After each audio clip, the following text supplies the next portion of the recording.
Good morning, ladies and gentlemen. From Milan's fashion weeks to South Korea's pop culture exports and Uzbekistan's heritage revival, culture is becoming central to how nations grow, compete, and tell their stories. Valued at over $2.2 trillion, or around 2 trillion euros, the creative economy is driving urban development, attracting investment, and reshaping national identities. Whether through landmark cultural projects in the Gulf or AI-driven curation, governments are treating the arts treating the arts as more than enrichment. They're viewing it as essential infrastructure. But the culture is tasked with stimulating economies, preserving heritage, and sparkling innovations. So questions arise. Can it deliver without losing independence or inclusivity? And will it remain a shared public good or become just another economic tool? Today's panel brings together cultural leaders from Milan, Tashkent, and Seoul to explore how the arts are reshaping economies and what's at stake as culture takes on a new strategic role. So this morning with us are Tommaso Sacchi, Deputy Mayor of Culture, City of Milan, and he leads one of Europe's most forward-looking cultural agendas. To my left is Gayane Umerova, the Chairperson of Art and Culture Development Foundation of Uzbekistan. She spearheads a major cultural revival across the country. And Jiyoon, founder and CEO of SUM project in Seoul, is working at the intersection of contemporary art, technology, and global strategy. So we will dive right in with a question that relates to Milan, Tommaso. Since Milan is globally admired for transforming its cultural capital, especially in fashion, design, and architecture, into economic value. But how do you make sure this success keeps everyone in the city, and includes everybody in the city, and it does not speak and benefit just big brands or tourists? First of all, let me thank you for this special occasion for our city and for our community. And once again, I want to thank Art for Tomorrow and, of course, Achilles and everyone is working for this to happen. So, and La Triennale di Milano, that is, presenting to the world series of thoughts and perspectives on inequalities that is one of the urgencies of our time. So the question is about the precise moment that the city is living. We are, first of all, in the middle of a big process of revolution, of transformation of the city, because it never happened to me that frequently that as in these days during Art for Tomorrow and the opening of La Triennale, that some colleagues, some people, some opinion leaders of the art world told me in the last 15 days something has radically changed in the perception that we have, in the feeling that we have towards the city of Milan. The question is about how to include, how to involve, and how to, not focus only on the big brands. And we have to say that, of course, design and fashion are two main sectors of creative investment that back in the times were basically the biggest focuses on which the city is historically investing.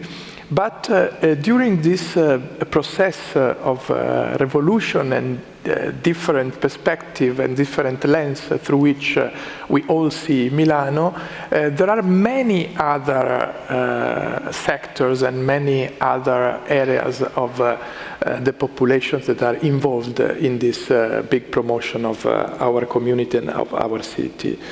To be more concrete, to be more explicit on this aspect, I want to to tell you that, of course, we have La Scala, we have La Triennale, we have the big names, we have the Fashion Week and the Design Week, but on the same time, in the last 15 years, something has changed also in the soft power of the city of Milano.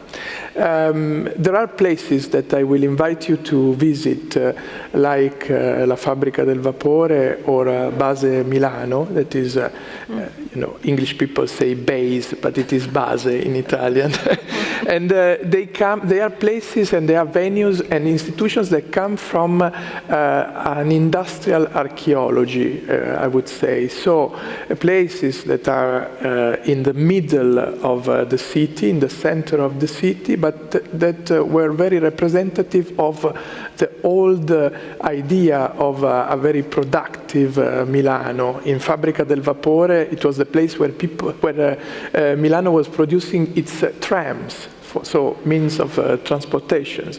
In Base Milano, it was an iron industry of the city. So what happened? In the process of change, also those kind of historically known as industrial places changed their roles and stepped into the social role of a cultural center of the city. So, may I just ask you, when you say change their roles, who was behind this change?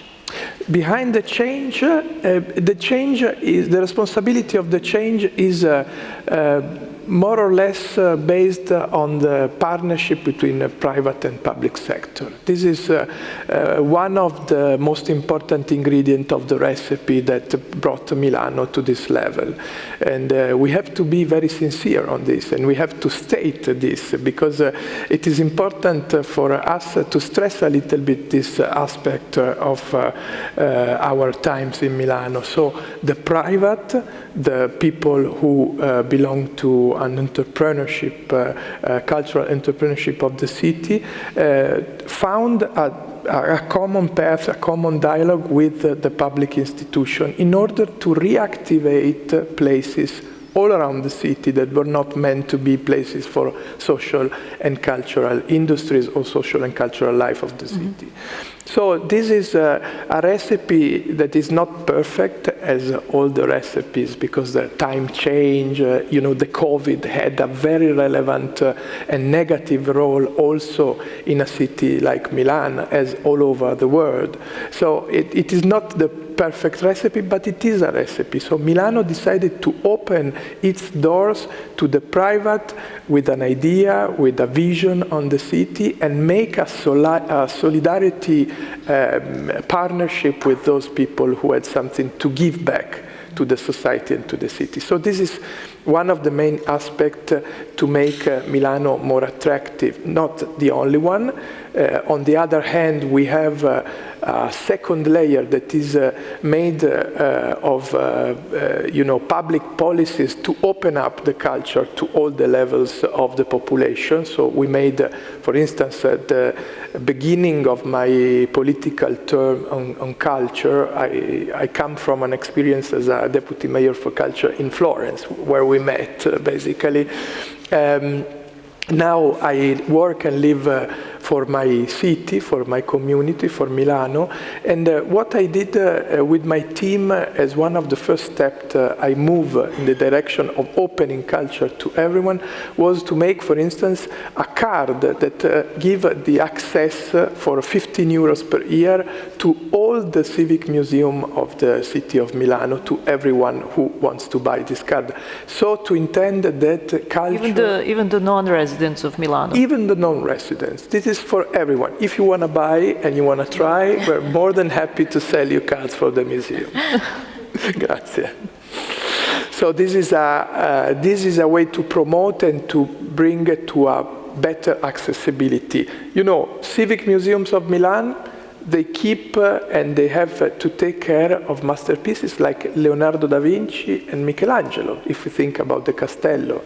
500 meters from here, we have the amazing Last Pietas by Michelangelo, and we have the Sala delle Asse, that is one of the architectural and painting masterpieces of Leonardo da Vinci, that we will open back after a long period of restorage in some months. Those will be masterpieces and, public secrets and masterpieces of art that will be accessible with this simple card that lasts 1 year with the cost of only 15 euros. Why do I say that? Not to promote to you. You don't need to be the target of this kind of promotion, because you go to museums and you help us to keep them alive. But I state this because it is important to sum up the different levels. So the solidarity between private and public is one ingredient of the recipe. On the other hand, the public servants, the public decisors, they have to find ways to bring to a more accessible and more affordable culture, because otherwise Milano could not be intended as one of the cities on the map of the global culture, attractive cities all around the world. So I think is more than one ingredient to be put in the recipe. But do not forget that the level of the soft power, so involving also those less known cultural institutions or future cultural institutions, is one of the big challenges of our time. There is no one meeting in my office and with my team that is not, in the direction of bringing together also the soft power and let's say the different layer apart from the big names of culture like La Scala or Triennale di Milano. Thank you. Grazie. Thank you. Gayane, Uzbekistan has launched a wide-reaching cultural expansion, from revitalizing heritage sites to investing in contemporary art. What is this broader vision that supports this effort? Where is this coming from? What's the motivation behind this major undertaking? Yeah. Thank you so much, Jelena. Well, before I start, I would like to thank the organizers, Irina and Jelena, because, even a few years ago, I would not imagine Uzbekistan standing at the same panel as such a growth economies and developed economies as Korea and in Italy. So I think it's a big privilege already to showcase that Uzbekistan has the potential in these particular creative economy clusters. So to come back to your question, I would like to start by saying that there is a clear vision in the leadership of the country, but of course in the hearts of the people, that creative economy is really a driving source for Uzbekistan to be coming to a different level of expansion of the country, and especially because we have so many cities and the culture from city to another city is different. We have to really build up on the creative economy elements to kind of bring the country's economy together. And we have already developed throughout the 7 years that the foundation exists, so many examples that we can build on. We're building museums, we're building Center for Contemporary Art, we're investing in biennials, we're investing in our pavilion in Venice annually since 5 years. This year, Uzbekistan was also participating for second time at Expo, at the World Club Expo, and I'm very proud to say that our foundation was a commissioner of this pavilion. And I think it's all kind of invest in one global creative economy for us, because that's how we also invest the state money or the private money into the sphere. Because every time we create something, like a project or a new institution or building a museum, we can see that we are generating the income for the entrepreneurs, for the communities, and this is a driving force also for our economy. And we see a huge potential in this. And I was yesterday giving an example to one of the journalists that, when we started 7 years ago, we was commissioning Bali as our national theater, and the company only had like 5 or 6 people working with them. When we came back to the SAFE company in 3 years' time, they already had 200 people, because they saw the potential in creative scenography for the big stage ballet and operas. So that's how we can develop and inspire. Thank you. So it's definitely driving economy by Exactly, also and employing especially, people and especially with the younger population, as I mentioned yesterday already, we have a 60% of population below 30. So this is a driving force for them. For us, it's also key to introduce new professions, and by creating all of these new institutions, we are introducing the new professions to the country. So you're basically creating a whole ecosystem. A whole culture. ecosystem, of course, yes. Fantastic. Thank you. Jiyoon, South Korea's cultural exports from K-pop to K-art have become global phenomena. How do you see the role of platforms like yours, Zoom, in shaping both the narrative and infrastructure behind this rise? First of all, thank you very much for inviting me, to have a chance to deliver of what's happening in Korea, in Korean contemporary art scene, also in the question as in the context of K culture. Because I think, Korean, this K culture word itself coming from only 25 years ago from the K drama. Because even as a Korean being there, we didn't really focus on K drama, but their K drama started to spreading in Southeast Asian area, and then start to really getting into the European market and the America. So that was only 25 years, but which, the time is very interesting moment of Korea start to engaging with the global world. Because some people is really surprised when I say that Korean people can only be able to travel to foreign country since 1989. Right after Korean Olympic Games 1988, the normal Korean student, anyone can go to foreign country without any special declaration or registration in the government. That's why it was a very, a short journey, but Korea really, start to building up interesting infrastructure. So, well, in Korea, when I am there, because I was working as the MMCA, National Modern and Contemporary Art Museum, Seoul Division Gallery Director after my 25 years living in London. And then everybody said, oh, Jiyoon, everything is going up, like the film and music and the even architecture, but what about the art? But what is the art, K-art existing? Only art part has been left it over. That has been addressed in last 10 years. But I think, I always say that please do not compete of Korean art as Korean pop culture. Because I think contemporary art and art, I think doesn't necessarily to be compete with this popular culture all the time, because we are really focusing on cutting edge and the experimental and new art we are really striving for. That's why we don't need to be that much known to everyone.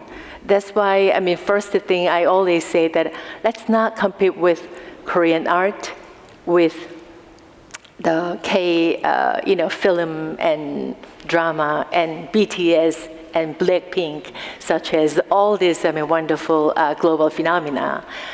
But before we move to your story, how would you quickly explain this phenomenal rise of K-pop art or K-pop culture in general? What's behind it? Who drives it? How did it arise? I think, maybe I'm the first, I'm the one, from the private sector at the moment, compared to Tommaso and Gayane. But Korea really, start to focusing on developing from the public sector support. And some of the very important key individuals from the creative industry sector, JP Park and all this Mr. Pang, Hive company founder, they believe not just bringing the foreign music to Korea, we have to be a producer. So there are many support from the government, also from the private sector, from the corporation. They really, start to believe that producer's role is very important. That really, residing in those sectors, for a while. And then maybe the K-pop culture influence that really, brought the audience, global audience, that the importance of the daily life. Korea was not a tropical country any longer, and that they can really get into the understanding the difference between China, Japan, and Korea. And that's why the contemporary art also started to being really regarded as important work, and then really artists start to coming out in that kind of context. For example, last year, if you can remember that the Korean artist Kim Soo-ja showing her beautiful installation at the Pinot Collection. And then the young Haegyu Yang, made a great survey show at the Serpentine and the Hayward Gallery. And our 33 years old Mire Lee has been appointed as a Tate Modern Hyundai Motor Series shown. On the top of the Serpentine Pavilion showing Korean Min Seok Cho artist showing the pavilion. So I think from last year, we really can see that all those efforts of Korean artists start to working in the context of global understanding and engagement through various biennials, and then we really, get onto the stage like Korean art, get on board to the Korean K-culture. Thank you. Thank you. Tommaso, culture is now seen as an essential part of political identity and strategy. How do you balance its use in branding with ensuring it remains a reflection of diverse communities and values? Can it be both a tool of political leverage and a space for authentic expression? Well, this is such a point, and of course, we must find a balance between these two different levels. We see ourselves as a city of productive heritage, the city that where the past provides the ingredient for the true, for the true experimentation in culture. One of the aspects that in this process is very relevant is to find ways to melt the bottom-up level to the upside-down level. The very institutional with the creative and authentic expression. Milan in the last 15 years has concentrated on bringing new formats of culture on the stage. I tried to go a little bit more in depth on this aspect. In some days, in a week or something more, we will open a very important festival. I'm talking about music. That is called the Piano City Milano. It's 280 free concerts all around the city, and the rule of the game is only piano music, only music for pianists and pianos. So you have to imagine that in some days the city will be literally invaded by pianos all around the institutional space, the private, foundation. This is the new festival, completely new. It's a festival. Or it has happened before? No, it's the 15th edition. It's the 15th. I'm mentioning it because it corresponds, talking about the timing, precisely with the revolutionary new approach to the city, to the cultural city. Because when was invented, by the way, I'm happy to mention it, because at the time Stefano Boeri was the deputy mayor for culture, my role now, and I was his first assistant, so the right hand of a political figure who had a vision. Stefano decided to invest in this festival, and me together with him as a consultant started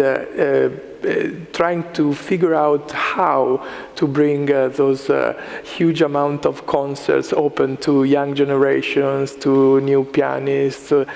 But why I mentioned this festival? Because the format is important. So to melt the very well-known pianist with the new generation. So giving the possibility, giving the stage to the new experimentation and to the new names of the culture is very much important. So I think that the two things can stay together, and a city that is living such a sparkling moment, season of culture and tourism has to look at this aspect of the two levels to be melted together as one of the key aspects to make a step forward in the global geography of the cultural cities. Also, going back to visual art, the Art Week that is younger than in the format that you see, and Art for Tomorrow, for the very first days of Art for Tomorrow 2025 were during the Art Week Milano, and we were together. But basically, the format is, and the rules are basically the same. So to open up the city to new experimentations on the same time, and on the other hand, to give to the public the possibility to visit the big masters of art like Palazzo Reale or La Triennale or Castello Sforzesco. So the layers of the creative society are very important. If the politicians, or if the people who are intended to be at the government of a process and of a city do not consider the two levels to stay together, that's the mistake. That would be the big mistake in which the new creative generations and the new creativity cannot conquer the stage. That would be a big lack of attention and a big mistake. If we think, and I want to finish the thoughts with mentioning in the recent past what the big capitals of culture have done. If you think about the New York City of the 90s, if you think about the Berlin of the early 2000s, everyone was saying in Milan, everyone was saying, I wish I could have a studio in Berlin. It was 25 years ago. It was the most common sentence that you could hear in a dinner of creative people in Milan or in Rome or in our country, basically.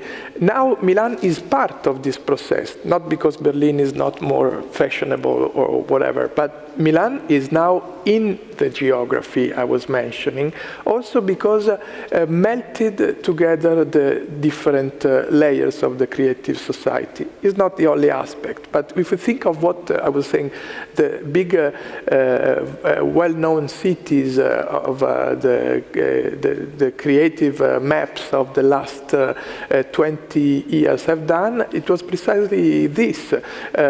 For instance, New York City, when they made special local laws to open new music clubs in quarters of the city that now are the most, expensive places where to buy a house or to set a music club. That because the regulation of the city intended in a very important moment and in a very important historical moment to open to new creative forces. That's a responsibility that we have to take as a political decision, as a political driving process figures. Yeah. Exactly. Gayane, as Uzbekistan's cultural expansion gains international attention, how are you ensuring that this momentum strengthens local ecosystems so that culture isn't just exported, but also embedded in everyday life and future generations? Well, we try to support more and more with building the ecosystem infrastructure, and Giuseppe was just talking about the studios. It's also quite important for us now to revive this tradition of going to the studios and for artists to have studios.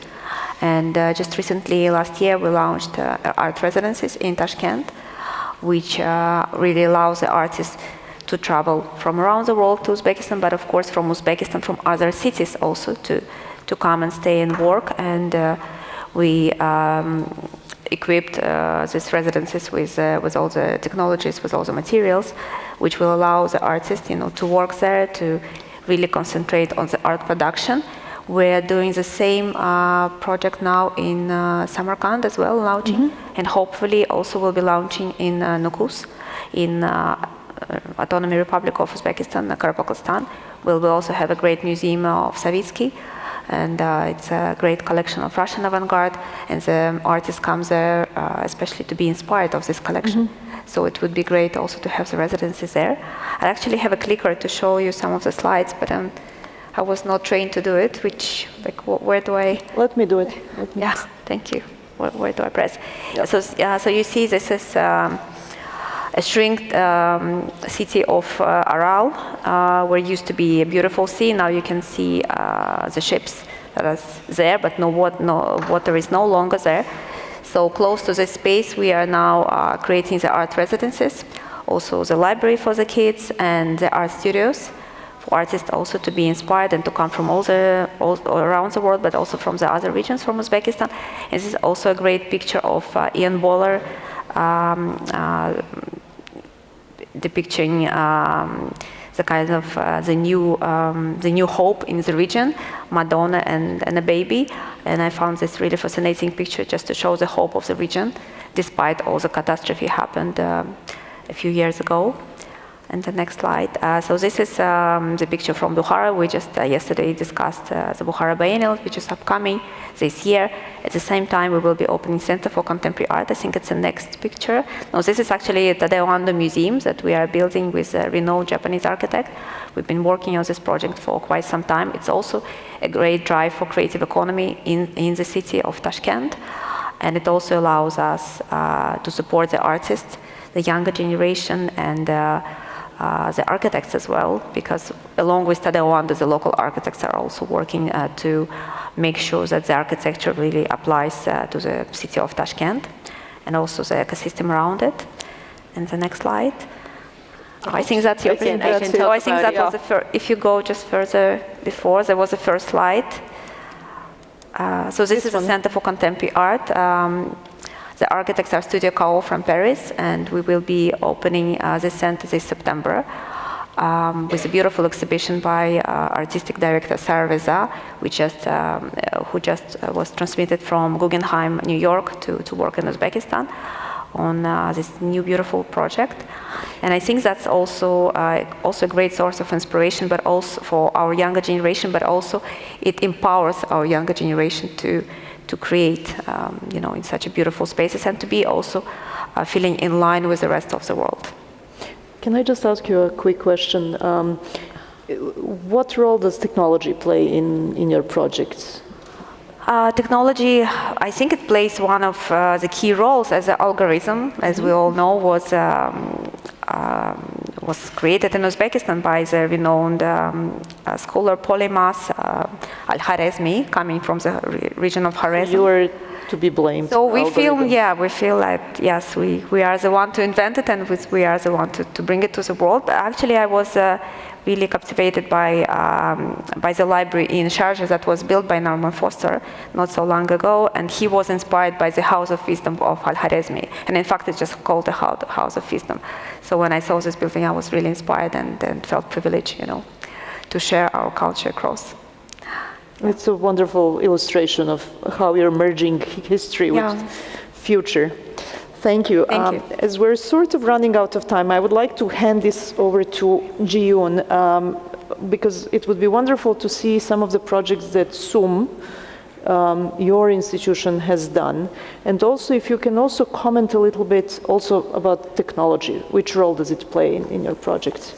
Yes, we don't have enough time to explain all, but I like to, sorry, I can carry on, sorry.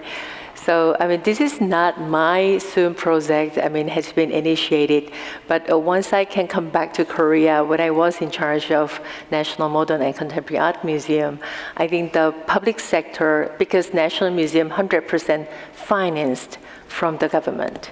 So sometimes giving one commission work to one artist over $20,000 US, we cannot give it to them. So we really trying to find a way, what can it be the best way? So we set up a nonprofit foundation for the National Museum, and then we start to receive money from the corporation to support, to commission artists, because we believe that for new museum, new institution, whatsoever, all these corporations engagement for art, I think new production, new creativity support is the most important part. So MMCA, the Hyundai Motors series, started since year 2014 until last year. For 10 years, pretty big sum of money has been given, which can, liaise with LACMA, Hyundai Motor series, and the Tate Modern. So that sort of serious corporations start to support. And then, because I was working in London, and under the name of Zoom, the communication, breathing, the breath, liaise between the art and the audience, like public art, and the corporation and the artist, and the public sector to private sector. So, under the basis of that sort of communication skills and knowledge in art history, curatorial, editorial skills, I really, make this MMCA, this new journey with, sponsorship with the corporation has been initiated. But later, as you can see, this Anika E, but I can leave onto that. But also, but my project, if I can go there, my recent Zoom project, we founded LG OLED art platform. LG Electronics was not really, supporting corporation, but with a series of lectures and talks together, they decide to sponsor for the transparent OLED, very fine new technology to artists. So that sort of a project we initiated, we support, we make it happen, and liaise between the corporation and artist. So OLED art became the very big exhibition in London, 180 The Strand. Introducing many new technology-driven artists, big exhibition in London. So after that, they became a sponsorship and a partnership with the Guggenheim for 5 years. And finally, they became the major sponsor for the Frieze Art Fair in Korea. So, Zoom, as a curator and art professional, I really think that this kind of intermediary, the project initiative, is very needed. That's why I help from the public sector to private sector, and then making this platform to move on for this new authenticity and great art can come out from there. Mm-hmm. Thank you. So you're reflecting some of these thoughts about private and public partnership that Deputy Mayor has talked about in Milan very much. So since we have just run out of time, I'm afraid we will have to end, which is a pity. But I thank you very much for these insightful comments. It was great to hear from Milan, Tashkent, and Seoul. And thank you very much. Grazie. Thank you. Grazie. Thank you.